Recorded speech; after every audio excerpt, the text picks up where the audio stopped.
Okay, Kelly, this section is called subscripted variables. Subscript just means that you have these little letters on the bottom, okay, and it says use elimination to solve. Kelly, it's really just elimination. So this is a review. Welcome to review on elimination, because guess what? See all these like weird letters that they want you to use right here?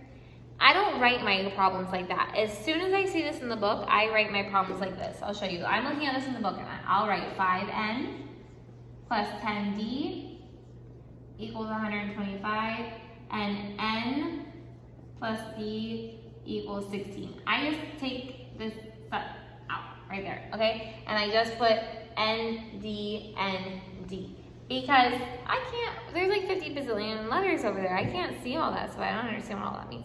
And then I do this, and I do elimination. Now remember, elimination. You need to find where you can either eliminate the n's or eliminate the d's. Let's eliminate the n's, because if I have a 5n right here, I can multiply all this by negative 5.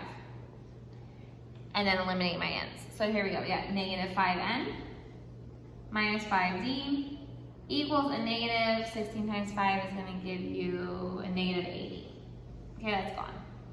Okay, then we eliminate. 5n and negative 5n gives you nothing. 10 and negative 5d gives you a 5d. Equals 125 minus 80 is going to give you 545. Okay? So that means that d is going to equal 9. Okay? You want to go back up to this one right here that I already crossed out. N plus d equals 16. That's going to be the easiest one to find what n is if d is 9. Because look, it's going to be n plus 9 equals 16. Right? What are you going to do? You're going to go minus 9. So n equals 7. Right? Then you check it. Well, it's really easy to check it with this one, right? D is 9. I'm sorry. N is 7. D is 9. 16. 7 plus 9 equals 16. Boom, we know that that is our answer, okay? So don't get yourself confused by writing all these crazy letters. Look, I even messed that one up already because I don't like those dumb letters. Okay, so you just write it with the little letters. That will help. Okay, this is fun because now it says to use substitution. Look how I wrote it. I just wrote it with the little letters. I didn't write it with the big ones and the little ones because that's going to get confusing. It says use substitution. This is going to be fun because q equals n plus 2. It already tells us. So what are we going to do? You're going to write 5n plus 25 times n plus 2, because that's what q equals 290. 5n plus 25n plus 50 equals 290. 5n plus 25n is 30n, plus 50 equals 290, minus 50 equals 240, 30n equals 240, divide by 30, divide by 30, n equals 8. Okay? Then this is really fun because if n equals 8, you put that right into there, and q equals 10. Okay, how do you check it? Well, because 8 plus 2 equals 10, that's how you check it, and it's done, okay? 8 is the n, plus 2 equals 10, that's your q, boom, and you know that you are right. Isn't that a fun one? It's pretty easy. Okay, now this time, I'm not going to trick you, I will give you the answers to A, B, C, and D, and then do the, what's the thing called? The procedimiento, the process if you need it. I honestly think that the answers to one of these is weird, but anyway, that's what I got. A is negative 4x times parentheses x plus 3 and parentheses x plus 4. B is negative and then parentheses x squared, negative, then parentheses x minus 6, parentheses x plus 4. C is q is 13 and n is 8.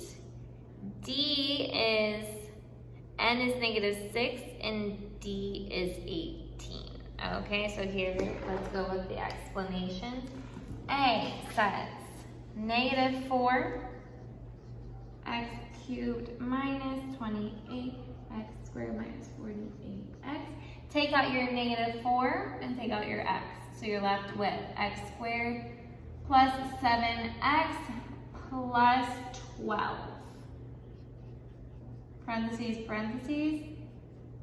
That's a positive, so it's going to be positive, positive, or negative, negative, but because this is positive, it's positive.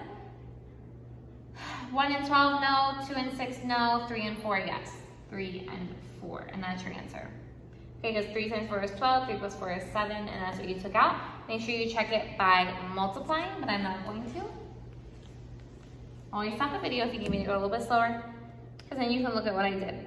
Letter B is negative x squared plus 24 plus 2x. Make sure you put it in descending order to help you. Then you take out your negative. That's going to give you x squared minus 2x minus 24. And then you do your parentheses. It's negative 24, so you're going to have a negative and a positive. And then you need to get negative 2. 1 times 24, no. 2 times 12, no. 3 times 8, no. 4 times 6, yes. And it has to be negative, so the 6th bigger number needs to be the negative 1. And that's your answer. Okay, letter C.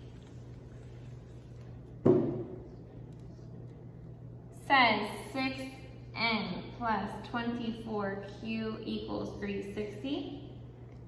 And q equals n plus 5.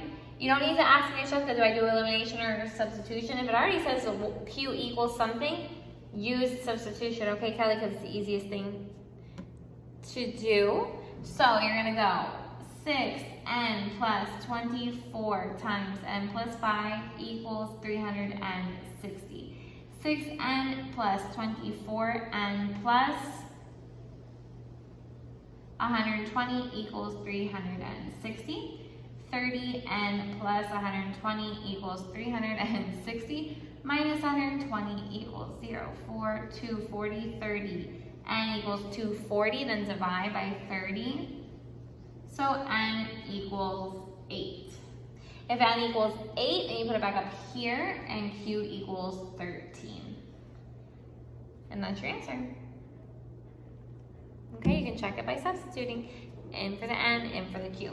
Look at letter D. This is the one I thought was weird because I don't know how you're going to have a negative number here, but that's okay. Right now it doesn't really matter. D, 6n plus 12d equals 180.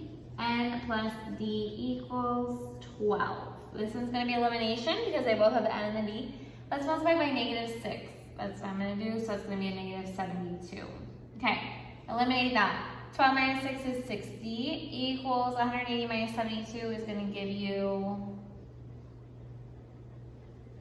108. Okay, divide by 6, that's going to give you 18.